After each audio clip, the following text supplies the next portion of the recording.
Voter പട്ടികയിൽ പേരില്ലാത്തവരുടെ കുടുംബങ്ങളുടെയൊക്കെ ration card റദ്ദ് ചെയ്യുന്നു. ഇപ്പോൾ ഇന്ന് റേഷൻ നിഷേധിച്ചാൽ നാളെ വിദ്യാഭ്യാസം, പിന്നെ അങ്ങോട്ട് ഓരോന്നും RSSന്റെ ഐഡിയോളജിക്കലി നേരിടണമെങ്കിൽ അത് ഈ രാജ്യത്തെ കമ്മ്യൂണിസ്റ്റ് പാർട്ടികൾക്കാണ് അതിന് കഴിയുക. ജനങ്ങൾ അംഗീകരിക്കില്ല. നമ്മൾ ഒരുമിച്ചിറങ്ങിയാൽ ജനങ്ങൾ നമ്മളോടൊപ്പം നിൽക്കും എന്ന് തന്നെയാണ്. വെസ്റ്റ് ബംഗാളിലെ തെരഞ്ഞെടുപ്പിന് ശേഷം ഒരു പുതിയ ഗവൺമെന്റ് അധികാരത്തിൽ വന്നതിന് ശേഷം ആ ഗവൺമെന്റ് നടത്തിയ BJP ഗവൺമെന്റ് നടത്തിയ ഏറ്റവും പ്രധാനപ്പെട്ട ഒരു അനൗൺസ്മെന്റ് എന്ന് പറയുന്നത് വോട്ടർ പട്ടികയിൽ പേരില്ലാത്തവരുടെ കുടുംബങ്ങളുടെയൊക്കെ റേഷൻ കാർഡ് റദ്ദ് ചെയ്യുന്നു എന്നാണ് പറഞ്ഞത്. അപ്പോൾ അതിൻ്റെ അർത്ഥം എന്താണ്?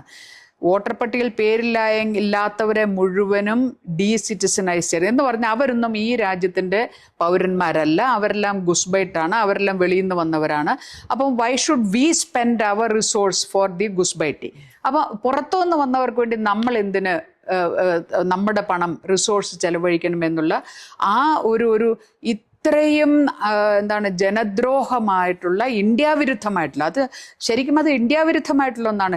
ഇന്ത്യൻ ജനതയെ തന്നെ പറയുകയാണ് നിങ്ങളാരും ഇന്ത്യൻ ജനതകളല്ല എന്ന് പറഞ്ഞുകൊണ്ട് ഇപ്പോൾ ഇന്ന് റേഷൻ നിഷേധിച്ചാൽ നാളെ വിദ്യാഭ്യാസം, പിന്നെ അങ്ങോട്ട് ഓരോന്നും ഈ രാജ്യത്തെ ഓരോ പൗരനുമുള്ള അവരുടെ മൗലിക അവകാശങ്ങൾ മുഴുവനും എടുത്തു മാറ്റുന്ന, അതിനെ നിഷേധിക്കുന്ന ആ ഫാസിസ്റ്റ് ഭരണം ആയിരിക്കും പിന്നീട് അങ്ങോട്ട്. ഇന്നിപ്പം മിക്കവാറും എല്ലാ സംസ്ഥാനങ്ങളിലും കാണുന്ന ഡബിൾ എഞ്ചിൻ എന്ന് പറഞ്ഞാൽ, പ്രധാനമന്ത്രി ഇവിടെ വന്ന് പറയുന്ന ഡബിൾ എഞ്ചിൻ ഉണ്ടല്ലോ, ആ ഡബിൾ എഞ്ചിൻ സർക്കാർ ഈ രാജ്യത്തെ പൗരന്മാരുടെ പൗരത്വം നിഷേധിക്കുന്ന നടപടികളിലേക്ക് നീങ്ങാൻ തുടങ്ങിക്കഴിഞ്ഞു എന്നുള്ള അത്ര വലിയൊരു ആപത്തിലാണ് ഈ രാജ്യം നിൽക്കുന്നത്.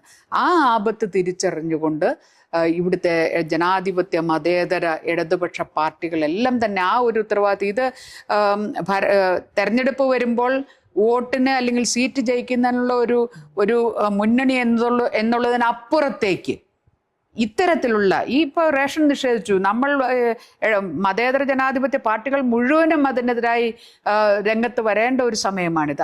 ഇത്തരം വിഷയങ്ങൾ, ജനകീയ വിഷയങ്ങൾ എടുത്തുകൊണ്ട് ജനങ്ങളുടെ ഇടയിലേക്ക് വരേണ്ടതുണ്ട്. അതുകൊണ്ടാണ് ആ തിരിച്ചറിവാണ് CPI ഓഗസ്റ്റ് 6 മുതൽ 15 വരെ രാജ്യവ്യാപകമായ പദയാത്ര നടത്താൻ വേണ്ടി തീരുമാനിച്ചിട്ടുള്ളത്. ഈ വിഷയങ്ങളെല്ലാം ഏറ്റെടുത്തുകൊണ്ട് ജനങ്ങളെ സംഘടിപ്പിച്ചുകൊണ്ട് ഇതിനെതിരായി ഈ സർക്കാരിൻ്റെ ഫാസിസ്റ്റ് നയങ്ങൾക്കെതിരായിട്ടുള്ള ഒരു സമരത്തിന് ആഹ്വാനം ചെയ്തുകൊണ്ടുള്ള യാത്ര നടത്തുന്നത്. അതോടൊപ്പം തന്നെ സെപ്റ്റംബർ 1 ദില്ലി ചെലോ, ഡൽഹിയിൽ പോയി നരേന്ദ്ര മോഡി ഗവൺമെന്റിനെ ചോദ്യം ചെയ്യുന്നതിന് രാജ്യത്തു നിന്ന് മുഴുവനും എല്ലാ സംസ്ഥാനങ്ങളിൽ നിന്നും വലിയ ഒരു സംഖ്യയിൽ കമ്മ്യൂണിസ്റ്റ് പാർട്ടി സഖാക്കൾ ഡൽഹിയിലെത്തുകയാണ്. തീർച്ചയായും അനി പറഞ്ഞതൊരു വലിയ വിഷയമാണ്.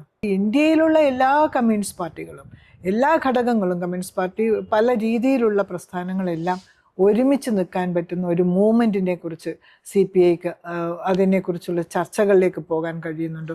ദേശീയ തലത്തിൽ എങ്ങനെയാണ് നിങ്ങളത് മറ്റ് സംസ്ഥാനങ്ങൾ? തീർച്ചയായിട്ടും അത്തരം ഒരു ഉദ്ദേശത്തോടെയാണ് ഇടതു പാർട്ടികളിലെല്ലാം കൂടി ഒരു യോഗം നടത്തുന്നതിന് വേണ്ടി CPI തന്നെ മറ്റ് ഇടതുപക്ഷ പാർട്ടികൾക്ക് കത്ത് കൊടുത്തുകൊണ്ട് CPIയുടെ ജനറൽ സെക്രട്ടറി ആ രീതിയിലൊരു നമ്മളൊരു തുടക്കം കുറിച്ചിരിക്കുകയാണ്. ഇത് ഇപ്പം നമ്മൾ ഉള്ള പ്രധാനപ്പെട്ട ഇടതുപക്ഷ പാർട്ടികൾക്കപ്പുറത്തേക്ക് നീങ്ങിക്കൊണ്ട് ചെറുതായിട്ടുള്ള ഒരുപാട് നൂറുകണക്കിന് കമ്മ്യൂണിസ്റ്റ് പ്രസ്ഥാനങ്ങളുണ്ട്, ചെറിയ ഗ്രൂപ്പുകളുണ്ട്.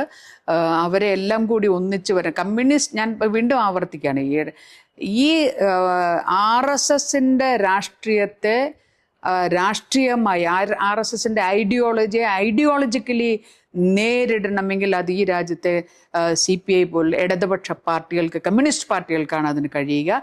അതോടൊപ്പം ഇവരുടെ സാമ്പത്തിക നയങ്ങളെ, ജനവിരുദ്ധ നയങ്ങളെ ചോദ്യം ചെയ്യണമെങ്കിൽ ഈ പാർട്ടികൾ എല്ലാവരും കൂടി ഒരുമിച്ച് നിൽക്കേണ്ടതുണ്ട്.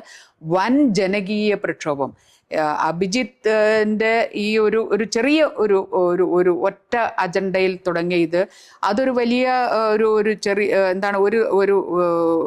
ഒരളവിൽ ഒരു അസ്വസ്ഥത ഉണ്ടാക്കാൻ, കേന്ദ്ര ഗവൺമെന്റിൽ ഒരു അസ്വസ്ഥത ഉണ്ടാക്കാൻ ഇടയായി എങ്കിൽ ഈ പാർട്ടികൾ, ഇടതുപക്ഷ മതേതര ജനാധിപത്യ പാർട്ടികളെല്ലാം കൂടി ഒരുമിച്ച് വരുമ്പോൾ ആ ഒരു ഒറ്റ സ്പിരിറ്റോടെ ഈ രാജ്യത്തെ സംരക്ഷിക്കണം, ജനങ്ങളെ സംരക്ഷിക്കണം എന്നുള്ള ആ ഒറ്റ സ്പിരിറ്റോടെ വരുമ്പോൾ ഒരു ഏക ഉദ്ദേശത്തോടെ വരുമ്പോൾ അതെത്രമാത്രം ഫലപ്രദമാകും, അതെത്രമാത്രം വിക്ടോറിയസ് ആയിരിക്കും എന്നുള്ള കാര്യത്തിൽ എനിക്ക് സംശയമില്ല.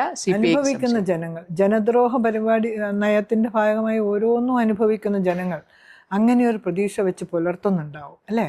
തീർച്ചയായിട്ടും ജനങ്ങൾ പുലർത്തിയിരുന്നു.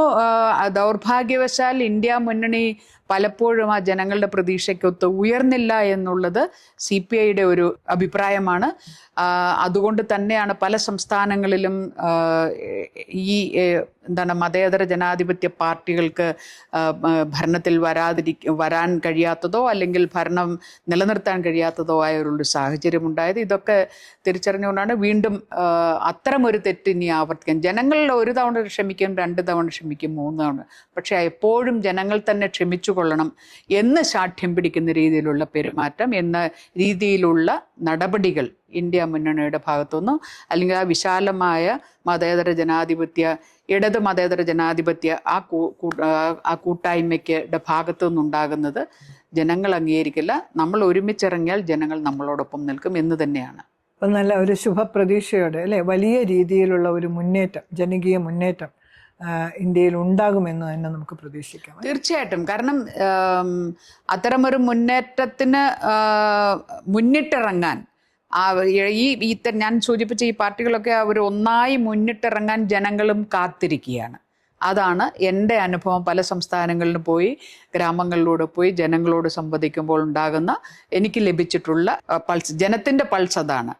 If you people are ready, we are with you എന്നുള്ളത്. ഒരുപാട് യൂട്യൂബ് ചാനലുകൾ, ഒരുപാട് ഓൺലൈൻ മീഡിയാസ് എല്ലാം ഗംഭീരമായി ഈ ഇന്ത്യയുടെ ഈ അവസ്ഥയെ, ഈ സർക്കാർ ചെയ്യുന്ന ജനദ്രോഹ നയങ്ങൾ, പരിപാടികളൊക്കെ എക്സ്പോസ് ചെയ്യുന്നുണ്ട്, വലിയ രീതിയിൽ വരുന്നുണ്ട്. ആ ഭയത്തിൽ നിന്ന് ജനങ്ങൾ ഇന്ന് പുറത്തു വന്നിരിക്കുകയാണ്. ചെറുപ്പക്കാരാവട്ടെ, വിദ്യാർത്ഥികളാവട്ടെ, അത് ഗ്രാമ നഗര വ്യത്യാസമില്ലാതെ ഇവരൊക്കെ തന്നെയും ആ ഭയത്തിൽ നിന്ന് പുറത്തു വന്നിരിക്കുകയാണ്. അതുകൊണ്ട് നേരിട്ട് നിന്ന് കണ്ണിൽ നോക്കി ചോദ്യം ചെയ്യാൻ തയ്യാറായിരിക്കുകയാണ്.